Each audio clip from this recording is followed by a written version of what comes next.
Dalam laporan utama Majalah Bali Pos edisi ke-111 yang bertajuk Air Jadi Kendala Utama, terungkap puluhan hektar sawah di Kabupaten Karangasem dan Tabanan terlantar akibat kesulitan air.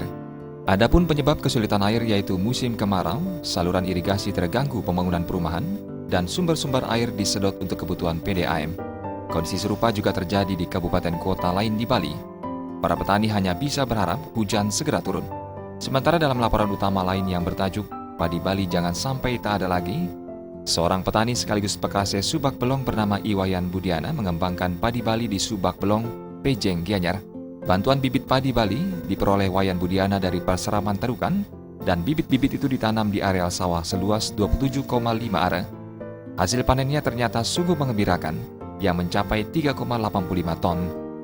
Beras dari padi Bali memiliki kualitas yang sangat bagus, lebih tahan terhadap hama, dan harga yang bisa melampaui Rp20.000. Terlebih lagi, padi Bali ini dibudidayakan secara organik karena menggunakan pupuk dan pestisida organik. Masih terkait pertanian, objek wisata berbasis pertanian Jatiluwi menjadi sorotan dari laporan utama yang berjudul Jatiluwi Tak Lagi Lui. Saat ini, objek wisata di Tabanan yang diakui UNESCO sebagai warisan budaya dunia berada dalam kondisi semakin amburadul. Perkembangan terakhir